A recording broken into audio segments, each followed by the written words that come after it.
Yes guys, magandang araw. Si Yema nga po pala. Ngayong araw may i-haul ako. Dumating na yung nabili ko sa Amazon last 2 weeks ago. Kani-kanina lang siya na i-deliver dito sa bahay namin. Ito siya. Bali, 4 na piraso lang ito. Ayan, galing pa to ng US. Deliver dito sa Israel. So, ito yung package niya. Tara, samahan niyo ako na i-unbox ito.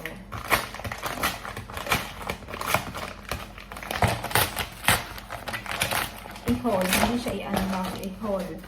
Ito yung resibo. Ayan, ang total na binayaran ko $81. Pero dahil may tax po siya, umabot siya ng $103. So, ang una, ito yon, retinal shot.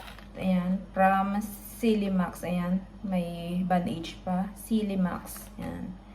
I think it's from Korea. Made in Korea. Nakita ko lang siya sa Amazon. So, check out ko siya para sa aking mga blackhead, sa mga pimples. Ayan. Retinal shot tightening booster for firm skin. Retinal 0.1%, panthenol 1%, matrixyl 303%. Ayan yung ingredients niya. Made in Korea. I hope it works. Ang dami kong burog-burog sa mukha. Ayan. And then, pangalawa, ayan. Made in Korea again. Mga skincare ito. Medicube PDRN Pink Niacinamide Milky Toner. Ayan. First time ko siyang magagamit. Ayan. Itatry ko kung mag-work sa akin. Ayan.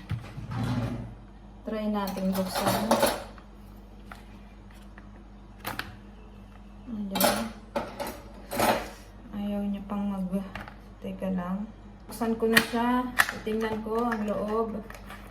Ayan. Medicube. Ilan to?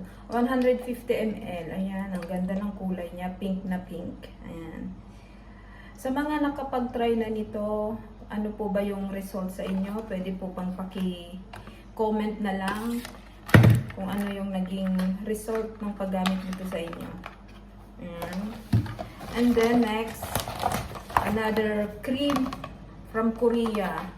Arbutin 7.0 plus tranexamic acid 4.0 cream. Tusuwong. Another cream siya. Another product from Korea. Skincare. Saan ko siya? Tingnan natin. Another. Ayan siya yung loob. Ito yung cream. Ito yon. Ayan. I don't know kung mag-works ito sa akin. Hope na mag-work. Ito naman ay 50 ml ulit. Ito ay para sa mga hyperpigmentation. Hyperpigmentation ng ayan.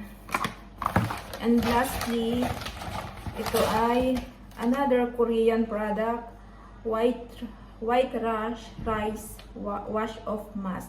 White rice wash off mask. 100 ml. Ayan. Product of Korea again, House of Dowa. A natural rice wash oil facial mask that softens and brightens your skin with locally sourced Korean rice extract for a clear dewy complexion. Hope it works for me mga madam. Ayan. Sana nga kasi mahal ang bili ko dito. Sa US ko pa binili ang mga ito, at then sa iHerb. Ay, hindi nga pala. Amazon nga pala ito, hindi iHerb. Sa Amazon ko siya binili. Excuse me, sorry. Ayan. Scroll lang ako sa Amazon, then nakita ko sila. Check out ko. At sana mag-works. Ayan. Doon pala yun sa isa. 4 na product siya. Ayan. Worth $100. Kasama yung tax.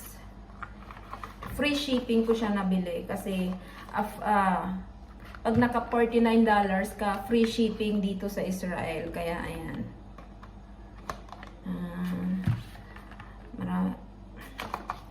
So sa mga nakagamit na nito, paki-comment po kung ano yung mga naging reaksyon ng balat ninyo, ng mukha ninyo, kung nag-works ba sa inyo, kung maganda yung result sa inyo. And I hope na mag-works din ito sa akin. So yun lamang po, magandang araw sa inyo. Sa uulitin na vlog. Bye!